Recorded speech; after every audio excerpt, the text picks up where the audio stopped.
Hello दोस्तों, YouTube channel maths व GPN with GK में आपका स्वागत है। और आज हम पढ़ेंगे व्रतों से संबंधित क्षेत्रफल का उदाहरण नंबर 5। जो उदाहरण नंबर 5 हमें दिया है कि आकृति 12.6 में छायांकित क्षेत्र का क्षेत्रफल ज्ञात कीजिए जहां ABCD भुजा 14 सेंटीमीटर का एक वर्ग है। ये वाला जो सवाल है दोस्तों 2019 और 2021 वार्षिक परीक्षा में आया है 10वीं बोर्ड की। तो आज हम इसको सॉल्व करते हैं। तो मैंने इस क्वेश्चन को एक कॉपी पर लिख लिया है, ठीक है। तो इसमें बोला गया है कि छायांकित क्षेत्र का क्षेत्रफल ज्ञात कीजिए। अब छायांकित भाग कौन सा है? ये वाला छायांकित भाग है हमारे बीच वाला, ठीक है। तो देखिए इसमें क्या करना है, सबसे पहले हमें एक ये वर्ग दिख रहा है, ठीक। पहले हम इस वर्ग का क्षेत्रफल ज्ञात करेंगे, फिर इसके अंदर जो वृत्त बने हैं इनका क्षेत्रफल ज्ञात करेंगे और वर्ग के क्षेत्रफल में से वृत्तों के क्षेत्रफल को घटा देंगे तो छायांकित भाग का क्षेत्रफल आ जाएगा, ठीक है।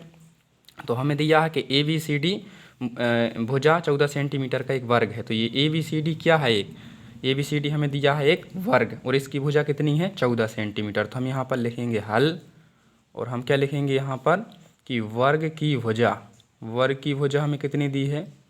वर्ग की भुजा दोस्तों हमें दी है 14 सेंटीमीटर।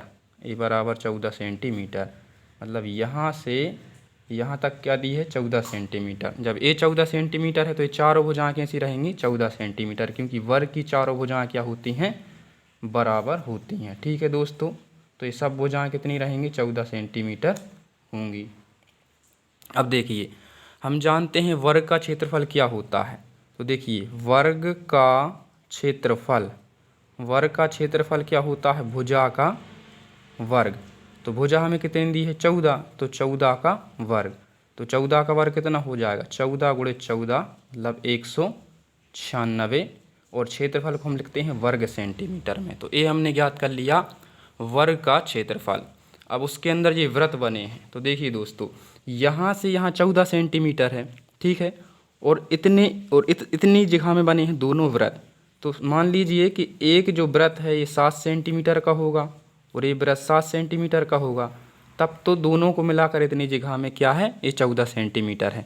तो ये दोनों जो वृत्त बने हैं ये 7 सेंटीमीटर व्यास वाले होंगे। तो यहाँ जब वृत्त का जो व्यास है 7 है तो इसकी त्रिज्या कितनी होगी? त्रिज्या व्यास की आधी होती है तो 7/2 होगी। तो हम क्या लिखेंगे? यहाँ लिखेंगे हम वृत्त का व्यास। अब हमें वृत्त का व्यास कितना दिया है? 7 सेंटीमीटर दिया है। तो इसकी त्रिज्या कितनी होगी? तो हम इसकी त्रिज्या क्या लिखेंगे? वृत्त का आधा। तो त्रिज्या बराबर हो जाएगी 7/2 सेंटीमीटर। अब देखिए दोस्तों हम जानते हैं वृत्त का क्षेत्रफल क्या होता है। तो वृत्त का क्षेत्रफल बराबर होता है πr², ठीक। तो पाई का मान होता है 22/7। अब आर का मान कितना दिया है? 7/2। तो 2 बार लिखेंगे 7/2। अब देखिए दोस्तों ये 7 से ये 7 कैंसिल हो गया, ठीक है। फिर 2 एकम 2, 2 11 22, ठीक है। और 11 7 77। तो 77/2, 77/2 आ गया क्या? क्षेत्रफल। खाली एक वृत्त का क्षेत्रफल है दोस्तों। ये क्या है? खाली वृत्त का क्षेत्रफल है। और हमको कितने दिए हैं? 4 वृत्त दिए हैं, ठीक है। हमको कितने दिए हैं? 4 वृत्त दिए हैं। तो चारों वृत्तों का क्षेत्रफल हम ज्ञात करेंगे तो क्या लिख देंगे? यहाँ 4 का गुणा कर देंगे। तो हम यहाँ लिखेंगे चारों वृत्तों का क्षेत्रफल। चारों वृत्तों का क्षेत्रफल बराबर 4 गुणित और एक वृत्त का क्षेत्रफल कितना दिया? 77/2, ठीक है। तो अब देखिए यहाँ इसको काटेंगे। 2 एकम 2, 2 दूनी 4, ठीक है। तो 2 गुणे 77। अब 2 का गुणा कीजिए तो 2 सत्ते 14 की 4, हाँ लाए 1, 2 सत्ते 14 और 1 15।